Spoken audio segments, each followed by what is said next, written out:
On August the 5th, okay, Hyprland 0.56.2 was released, and it brought a lot of fixes and things to you, the user, of course, because, well, you are you. All right, I forgot auto track is on. Now, this is mostly concentrating on stabilizing full screen experience, scrolling behavior, hardening configuration handling, smoothing out edge cases and screen sharing, input methods, and IPC porting or reporting. I guess first we can start with the layout and full screen behaviors because, well, this is what most people are probably going to focus on. So on full screened windows no longer stick to the left corner when exiting full screen. Never had that.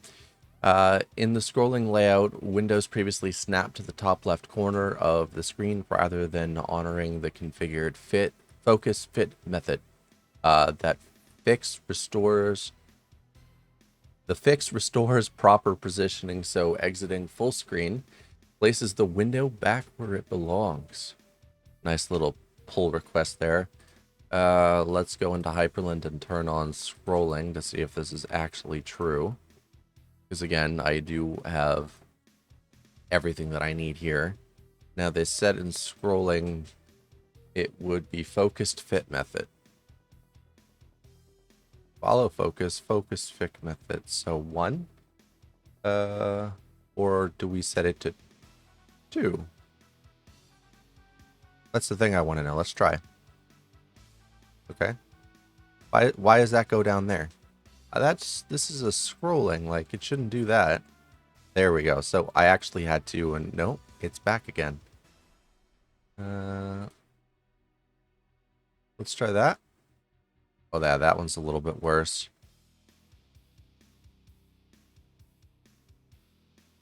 I don't know. Feels like it's not supposed to do that at all. Like I'm in a scrolling thing. I don't know. Maybe it's a bug. Who knows? It'd be annoying if it was. But there you go. There you have it. All right. So layout managed full screens no longer block directional window seeking. A full screened window that is managed by the layout used to act as an invisible wall preventing move window in a given direction from hopping past to its next window. Layout managed full screens can now be skipped over cleanly when seeking windows along with a handful of related edge cases and correctiveness.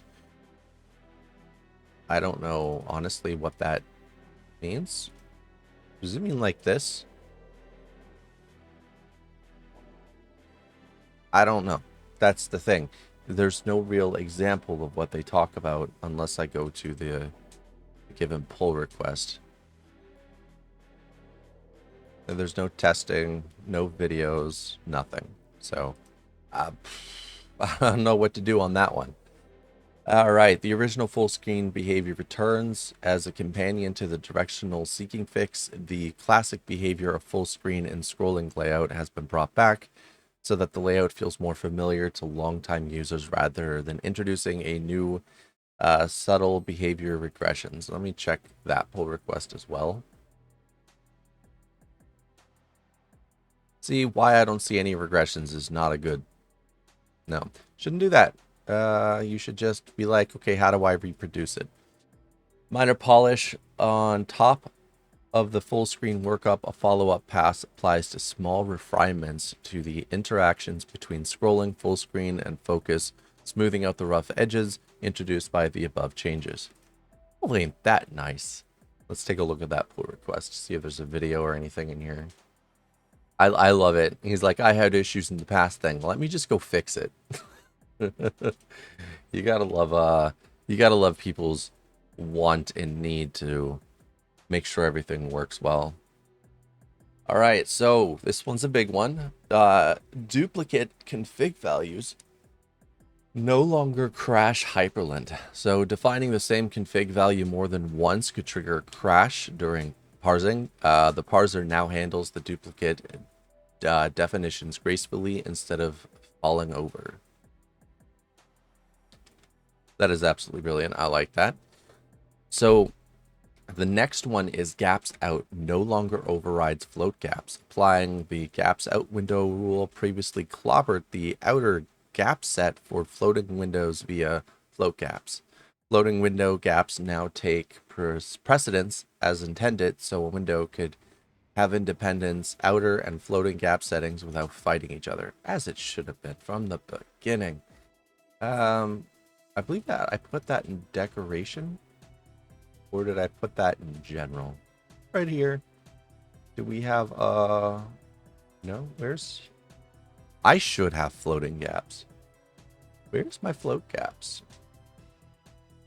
I wonder where this could be. Miscellaneous? No. In here? No.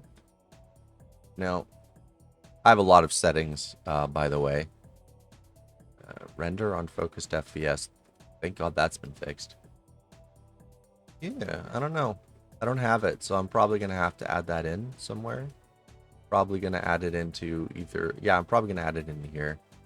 Outer gaps, workspace gaps, window gap, monitor gap, border overlap, snap enabled, no focus fallback. So I don't have that, so I can't demonstrate that, unfortunately, but I hope you understand.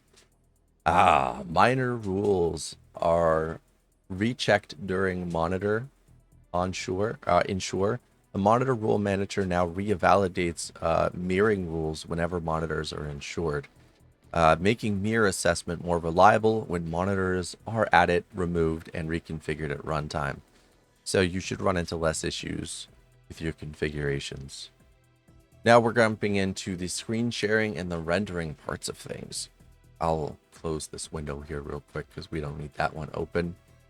Rendering, huh? All right, well, let's go to the render tab just to make sure if anything is in there. We'll be able to get to it. Top level screen capture now includes the software cursor. When capturing a single level window for screen sharing, the software render cursor was silently missing from the stream. The cursor is now rendered as part of the top level capture, so remote viewers see the pointer exactly as the user does. I like that. That's nice. Does that also include things like screen sharing in, let's say, in general? Share an entire screen, make a selection. Oh, right. I've got 10-bit enabled. Never mind. Oh my. Can't stream with 10-bit enabled. Come on, Discord. Fix that. Floating window render order is now correct during full screen.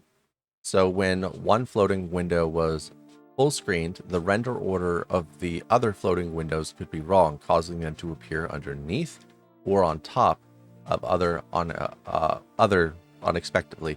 The stacking order is now computed correctly in this scenario. I think I had that. There was some weird blur glitches going on in like the background of my thing, and I couldn't figure out what the hell it was. And like, little did I know that I had this full screen and it was showing like right behind. So that was annoying. It was ugly too.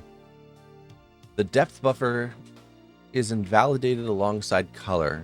OpenGL State invalidation now clears the depth buffer to preventing stale depth information from corrupting frequent sub. Okay, I don't know how to say that word. Frames after certain state changes. Jesus, I really do. I'm Keybinds to the friggin' core. Subsequent frames. I said it. I have conquered it. I owned it. IME pop-ups render above all desktop components. Input methods editors windows used for CJK and other complex text entry are now drawn above every other desktop element. Previously, an IME candidate window could be hidden behind windows, layers, and other surfaces while typing. Exclusive layer pop-up gets proper event handling. Hit testing for pop-ups owned by exclusive layers is now handled correctly, so pointer events are routed to these pop-ups as they should instead of leaking to surfaces underneath. Don't worry, we're almost done. Keybinds and input handling. Key symbols lookup no longer inherits the stale modifier mask. During key symbol resolution, the current pressed key state modifier mask was accidentally inherited, which could reproduce a wrong or surprising result for certain keybinds, depending on what keys are already held down. Dispatchers now perform a key symbol lookup to the inherit state. So, like, when I would press that sometimes, you can see that I have my notes over there. This is my new overview, by the way. See that? What would happen is the Windows, the start menu would activate, and it'd always get in my way. So I'm glad they fixed that. All right. All right, so yep, I already read that one. And IPC and tooling is what's next. So hyper monitors report the real scale value, the scale reported for each monitor, and Hyprctl monitors was being rounded or trunculated, losing fractional precision. For example, 1.5 becoming 1. The IPC layer now reports the raw, unrounded scale value. Ooh, does it really know? Oh, wow, it really does. Look at that. I don't mind that at all. Because that's also what happens in Neri, except Neri takes it way too far. They're just weird. Development and build. The missing Lua stub file is added. A Lua stub that was expected by the build was missing, which could trip up tooling or downstream consumers expecting the file to be present. The stub is now shipped with the tree. And that's it. That is 0.56.2. And pretty damn good update. Lots of fixes. And I just actually went and overhauled everything that was missing from here. And it's kind of nice to fix that, because every time I would change something, like, it would end up just being like, yeah, you've got an error. It happened on stream and I had to go fix it. So it's nice to have everything in one place. Thank you guys for watching. I hope you guys enjoyed this update video. Again, I use notes to talk about this stuff. I hope I was as detailed as I could be. Thank you for any support that you end up giving with comments, likes, and shares. And I'll see you guys in the next video.